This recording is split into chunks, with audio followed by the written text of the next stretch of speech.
क्या हो अगर आपको पता चले कि चिता पर 16 लोग जिंदा ही लेट जाए और 6 लोग फांसी लगाने की कोशिश करें। नमस्कार, मैं हूं प्रसेन और आप देखना शुरू कर चुके हैं इंडिया।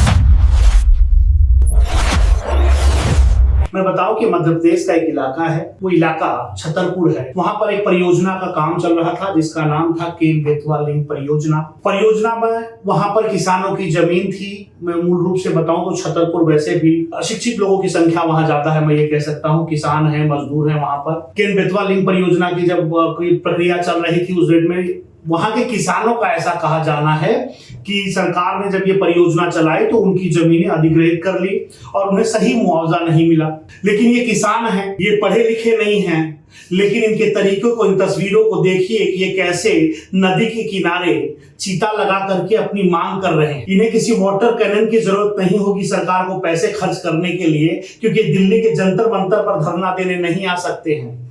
इनकी माली स्थिति वहां पे बड़ी खराब है, बट ये बेचारे पिछले 15 दिनों से नदी के किनारे हैं। और मैं जानता हूं कि आपके टीवी स्क्रीन से ये खबर गायब भी है। इस पर कोई पत्रकार वहां जाकर छाती पीट पीट करके पत्रकारिता नहीं करेगा, लेकिन हम कर रहे हैं। आपको मैं बताऊं कि जिस तरह से उस गांव में ये हो रहा है, पिछले 15 दिनों से लोग धरना दिए बैठे हुए हैं, चिता किनारे नदी लगाए हैं, पानी में बैठे हैं। एक तस्वीर तो ऐसी भी आई है कि जहां एक बुजुर्ग महिला ने अपने मुंह पर कीचड़ पोत करके विरोध किया। ये शांति प्रक्रिया, वो पढ़े लिखे नहीं है, लेकिन उनके विरोध की प्रक्रिया की तारीफ देखिए आप कि वो किस तरीके से विरोध सरकार का करते हैं। यहाँ पर सरकार को वाटर कैनन का पैसा खर्च नहीं करना है, यहाँ पर सीआरपीएफ लगाने की कोई जरूरत नहीं है, क्योंकि ये तरीका उनका है विरोध करने का सरकार के। 15 दिन में सरकार ने सुध नहीं ली। ये वही मुख्यमंत्री इलाका है मनमोहन यादव का जहां खुद जमीनी विवाद में फंसे पड़े हैं, लेकिन जमीनों, गरीब की जमीन जा रही है तो जाए, फर्क क्या पड़ता है। किसानों का कहना यह है कि उनकी जो जमीन सरकार ने अधिग्रहण की है इस परियोजना के लिए, उन्हें मुआवजा सही नहीं मिला है।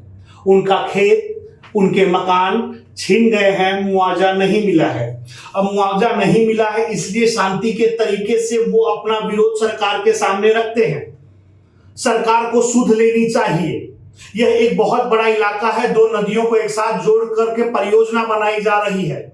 कुछ ऐसे राग दरबारी पत्रकार लिखते हैं कि इस इलाकों में पानी की समस्या खत्म हो जाएगी, ऐसी बातें लिखी जा रही हैं। लेकिन 15 दिन तक लगातार धरना देने के बाद क्या किसी चैनल पर ऐसी खबर चली हो और आपने सुना हो? नहीं।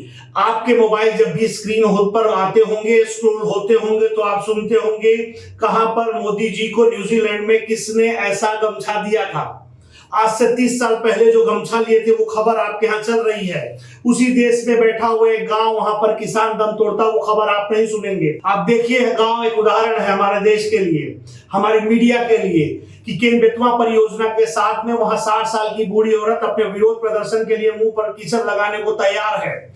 वो गरीब महिलाएं नदी के किनारे चीता पर लेटने के लिए तैयार हैं। सरकार परियोजना बनाएगी, हजारों करोड़ आएंगे और सब निकल जाएंगे। ये किसान बस चिल्लाते रह जाएंगे। नमस्कार।